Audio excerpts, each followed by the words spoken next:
Episode 45 की starting में वही जेल से भागे हुए लोग दिखाए जाते हैं। लंबी दाढ़ी वाला बोलता है उस आदमी को, तुम फिक्र मत करो, जो कबूतर मैंने भेजा है वो सही जगह पे पहुंच गया होगा, उसको सारी जानकारी दे दी होगी विद्रोही को। वो कबूतर विद्रोही के लिए ही बनाया गया था, हमने उसको ऐसा ट्रेन किया है। वो ऐसा कुछ बोलता है उस आदमी को। वो आदमी लंबी दाढ़ी वाले को बोलता है, क्या तुम्हें लगता है जो तुम्हारा विद्रोही का लीडर है, जो वो सामने बैठा है, उससे ज्यादा ताकतवर होगा? वो दोनों ये सब बातें कर ही रहे होते, तभी होम फैमिली का लड़का उन दोनों की तरफ देख के बोलता है, मैं इनको जितना भी देखूं मुझे उतनी शर्म आती है।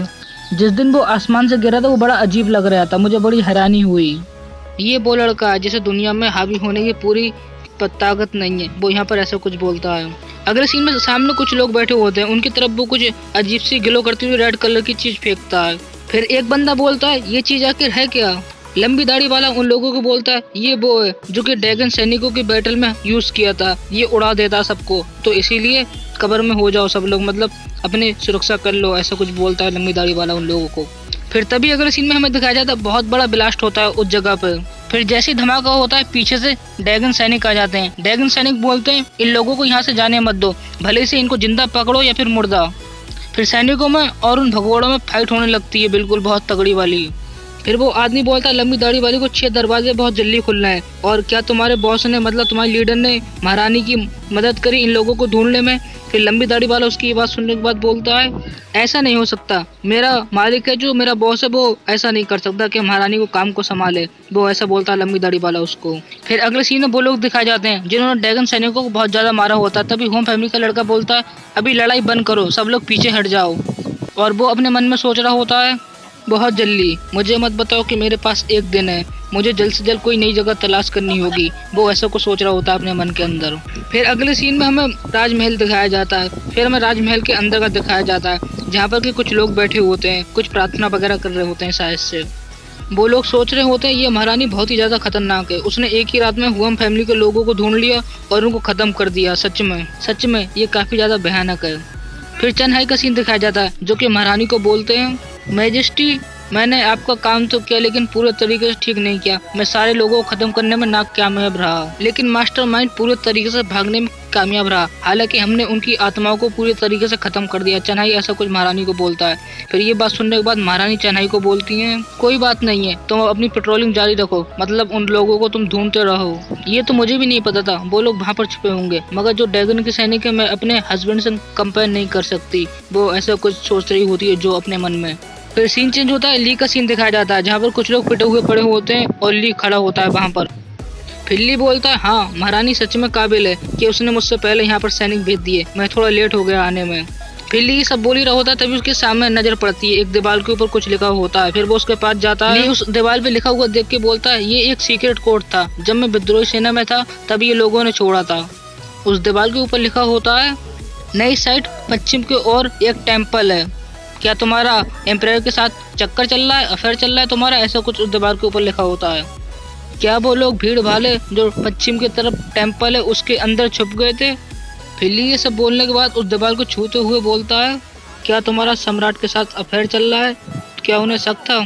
मैंने नई महारानी के सामने उनकी जगह का खुलासा किया है। फिल्ली बोलता है, बकवास, मैं नई महारानी के साथ कैसे जा सकता हूँ, मैं ऐसा सोच भी नहीं सकता। यहाँ पर वो ऐसा कुछ बोल रहा होता है। फिल्ली वहाँ से अंगड़ाइयाँ लेते हुए जा रहा होता है और बोलता है, मैंने जो से वादा किया था मैं उसको बाहर मिलने के लिए ले जाऊंगा, घुमाने के लिए। ये शाही परिवार और ये होम फैमिली का मैटर मैं इन्हीं लोगों के ऊपर छोड़ सकता हूँ, शाही अदालत के ऊपर। ली ऐसा कुछ बोल के वहाँ से चला जाता है।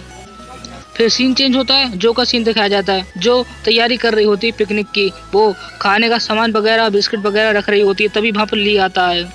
ली जो को बोलता है, प्लीज मुझे माफ कर दो, मैं आने में थोड़ा लेट हो गया।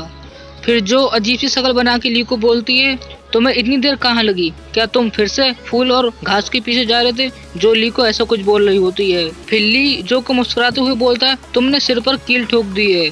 फिर अगले सीन में ली जो को फूल देते हुए बोलता है, मैंने तुम्हारे लिए कुछ फूल पसंद किए हैं, क्या तुम्हें ये पसंद है? जो बोलती है, ठीक है, मैं तुम्हें इस बार माफ कर देती हूँ। फिर अगले सीन में ली और जो एक पेड़ के नीचे बैठे दिखाए जाते हैं। जो ली को बोलती है, वो बात आपकी ठीक थी, आपने जिस जगह के बारे में हमें बताया था तो वहाँ पर सच में कुछ अपराधी रह रहे थे। फिर ली जो को मुस्कुराते हुए बोलता है, मैं अगर यहाँ तक ठीक हूँ तो महारानी को मेरी कल से नहीं इन लोगों से निपटना चाहिए। ली ऐसा कुछ बोल रहा होता है जो को।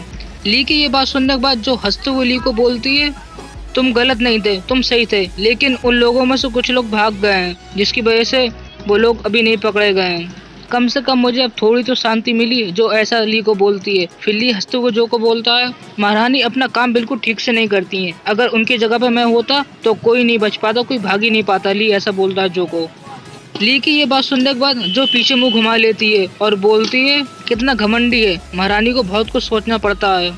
ये सब मैंने तुम्हारी सुरक्षा के लिए किया था, क्या होगा अगर इससे चोट भी लग सकती थी। जो ये सब सोच रही होती है और ली पीछे खड़ा होता है अजीब सा मुंह बना के। ली की कुछ समझ में नहीं आ रहा होता आखिर ये कर रही है पीछे मुंह करके।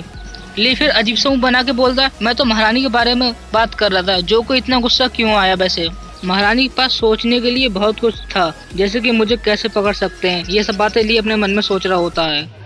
फिर अगले सीन में ली हंसते हुए जो को बोलता है, ठीक है चलो अभी महारानी के बारे में बात करना खत्म करो। मैंने कुछ लोगों के मुंह सुना है जो कि वो भगौड़े हैं ना, वो अपनी जगह बदल रहे हैं। शहर के जो पश्चिम और वो टेम्पल है ना, वो लोग उसके अंदर छुपे हुए हैं। मैं तो तुमसे यही कहना चाहूंगा, तुम उस जगह से दूर रहो। जो बोलती ठीक है, क्या तुम मेरी सच में फिक्र करते हो।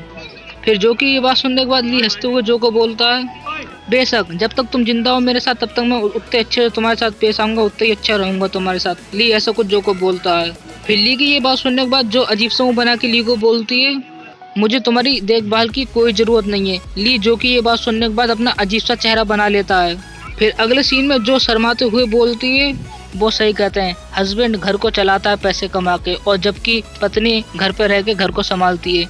ली को जो कुछ ऐसा बोल रही होती है। अगले सीन में वो दोनों काफी ज्यादा करीब आ जाते हैं। फिर ली जो को बोलता है, तुम मेरी फिक्र मत करो मेरे बिना, क्योंकि मैं तुम्हारी फिक्र करता हूँ। जो उसको बोलती है, मैं लगता है तुम्हारी इस बात को नहीं मान पाऊंगी, मैं तुम्हारी फिक्र करूंगी। जो ऐसा कुछ ली को बोलती है। फिर सीन चेंज होता है, एक जगह दिखाई जाती है। फिर हमें दिखाया जाता है, उस जगह के अंदर का हमें दिखाया जाता है जो होम फैमिली का बड़ा लड़का होता है और जो भागे हुए सैनिक होते हैं।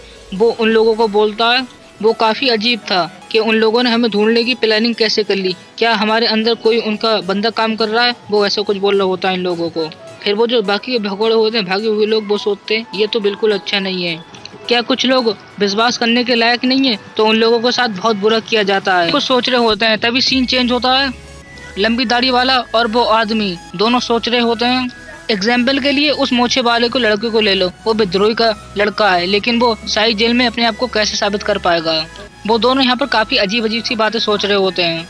अगले सीन में होम फैमिली के लीडर का लड़का बोलता है, जब तक आप लोग यही सोचोगे कि शाही जेल वो मेरे सामने है, इससे तो मुझे ऐसा लगता है मेरे सामने वाला बहुत ज्यादा ताकतवर है। वो ऐसा कुछ सोच रहा होता है अपने दिमाग के अंदर।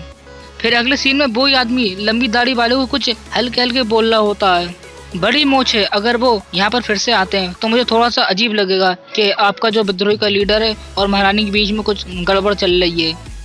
उसकी ये बात सुनने के बाद लंबी दाढ़ी वाला अजीब सा मुंह बना के उसको बोलता है, क्या बकवास कर रहे हो तुम, मेरे उसकी पहले से शादी हो रखी है और ये तुम बातें कर रहे हो ना, इनका कोई फायदा नहीं है, ये बकवास बातें हैं। वो ऐसा बोलता है उस आदमी को, लंबी दाढ़ी वाला। फिर वो आदमी लंबी दाढ़ी को बोलता है, ऐसा क्या तुम उसके ऊपर भरोसा करते हो। फिर लंबी दाढ़ी वाला उसको बोलता है, मुझे अपने बॉस पर पूरा भरोसा है, अगर इंपीरियल कोर्ट हमारे ऊपर हमला करता है यहाँ पर तो मेरे बॉस देख लेंगे और तुम ही बकवास करते रहना और मैं देख लूंगा। वो ऐसा कुछ बोलता है उस आदमी को। वो दोनों ये बात कर ही रहे होते हैं, तभी उनके पास वही रेड कलर की चीज आती है जिससे कि पहले धमाका हुआ था। ये देखने के बाद लंबी दाढ़ी वाला बोलता है फक, और यहीं पर हमारा एपिसोड 45 खत्म होता है। आई होप आप लोगों को एक्सप्लेनेशन पसंद आया होगा। एक्सप्लेनेशन पसंद आया तो चैनल को सब्सक्राइब कर लेना, ताकि मैं इसके और एपिसोड अपलोड करूँ, आप लोग मिस ना कर पाओ इसीलिए। और हाँ, एक और बात, आप कमेंट में जरूर बताना कि आप लोगों को वीडियो कैसी लगी। और बस जल्दी मिलूंगा नेक्स्ट एपिसोड में, तब तक के लिए बाय बाय।